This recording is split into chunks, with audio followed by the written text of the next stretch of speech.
उपसभापति महोदय, मैं डीडीए द्वारा उजाड़ी जा रही दिल्ली की दास्तान और कुछ ऐतिहासिक इमारतों की चीखें लेकर आपके सामने खड़ा हूं।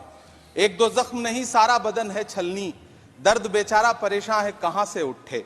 इसी 26 जनवरी को भारत के मेहमान फ्रांस के राष्ट्रपति मैक्रोन को रूहानी दिल्ली का दीदार कराने के लिए हमारी सरकार निजामुद्दीन औलिया की दरगाह पर लेकर गई थी।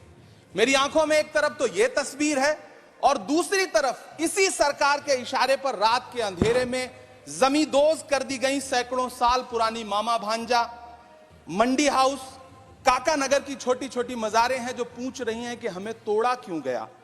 उपसभापति महोदय, अबू धाबी जाकर शेख जायद मस्जिद में मुस्कुराते हुए सेल्फी लेने वाले प्रधानमंत्री जी को मेहरौली की 700 साल पुरानी अखूंजी मस्जिद के टूटने की चीखें क्यों नहीं सुनाई पड़ती। डीडीए के अधिकारी सुबह 5 बजे अंधेरे में मेहरौली में एक मस्जिद, बच्चों के पढ़ने का मदरसा और एक मंदिर को जमींदोज कर देते हैं। जो डीडीए 1957 में गठित हुआ वो अपनी पैदाइश से कई सौ साल पहले पुरानी मेहरौली मस्जिद को अतिक्रमण बताता है। क्या विकास प्राधिकरण संसद के बनाए हुए 1991 वर्शिप एक्ट को नहीं मानते? संसद से 4 कदम की दूरी पर मौजूद सुनहरी बाग मस्जिद, जिसका सैकड़ों साल पुराना इतिहास है, जिसके सहन में कभी संविधान सभा के सदस्य इंकलाब जिंदाबाद का नारा देने वाले मौलाना हसरत मोहानी बैठा करते थे, वो आज एनडीएमसी को अतिक्रमण नजर आता है। जिस मस्जिद को लुटियन बसाने वाले अंग्रेजों ने नहीं ढहाया, उसे एनडीएमसी और डीडीए उजाड़ना चाहती है। आखिर कब रुकेगा यह सिलसिला? तुझको कितनों का लहू चाहिए अर्ज़े वतन, कितनी आहों से कलेजा तेरा ठंडा होगा। दूर कहीं अशफाकुल्ला खान, बीर अब्दुल हमीद, ब्रिगेडियर उस्मान की रूहें क्या सोचती होंगी? जामा मस्जिद की वो सीढ़ियां क्या सोचती होंगी जहां खड़े होकर कभी मौलाना आजाद ने लोगों को अपनेपन का यकीन दिलाया था। गैजेट, हेरिटेज, सैकड़ों साल का वजूद क्या हमारी संस्थाओं के लिए कोई मायने नहीं रखते? मैं आपके माध्यम से इस सदन से पूछना चाहता हूं और सरकार से पूछना चाहता हूं कि सरकार देश को बताए कि वो 700 साल पुरानी इमारत को गैर कानूनी तरीके से जमींदोज करने वाले डीडीए के अधिकारियों के खिलाफ क्या कार्रवाई करेगी। वो देश को यह विश्वास दिलाए कि स्वतंत्रता आंदोलन से लेकर इस नए भारत के निर्माण तक सैकड़ों कहानियों की गवाह सुनहरी बाग मस्जिद को सुरक्षित रखा जाएगा।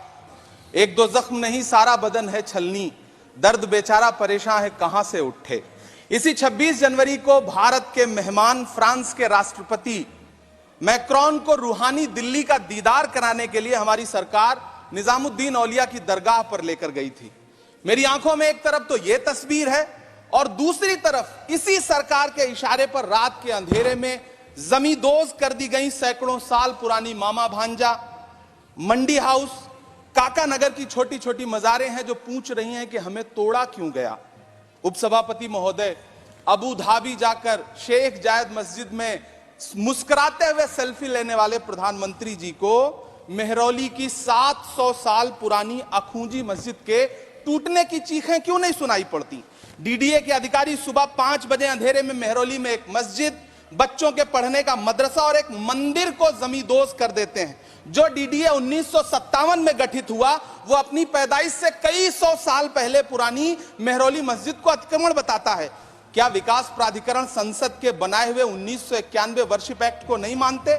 संसद से 4 कदम की दूरी पर मौजूद सुनहरी बाग मस्जिद, जिसका सैकड़ों साल पुराना इतिहास है, जिसके सहन में कभी संविधान सभा के सदस्य इंकलाब जिंदाबाद का नारा देने वाले मौलाना हसरत मोहानी बैठा करते थे, वो आज एनडीएमसी को अतिक्रमण नजर आता है। जिस मस्जिद को लुटियन बसाने वाले अंग्रेजों ने नहीं ढहाया, उसे एनडीएमसी और डीडीए उजाड़ना चाहती है। आखिर कब रुकेगा यह सिलसिला? तुझको कितनों का लहू चाहिए अर्ज़े वतन, कितनी आहों से कलेजा तेरा ठंडा होगा। दूर कहीं अशफाकुल्ला खान, बीर अब्दुल हमीद, ब्रिगेडियर उस्मान की रूहें क्या सोचती होंगी? जामा मस्जिद की वो सीढ़ियां क्या सोचती होंगी जहां खड़े होकर कभी मौलाना आजाद ने लोगों को अपनेपन का यकीन दिलाया था। गैजेट, हेरिटेज, सैकड़ों साल का वजूद क्या हमारी संस्थाओं के लिए कोई मायने नहीं रखते?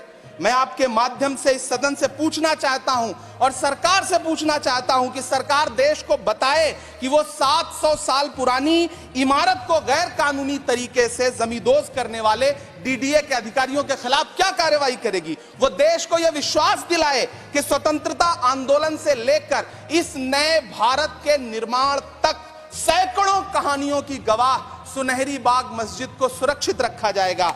विरासतों को सहेजा जाता है, उनसे नफरत नहीं की जाती, उन्हें उजाड़ा नहीं जाता। धन्यवाद।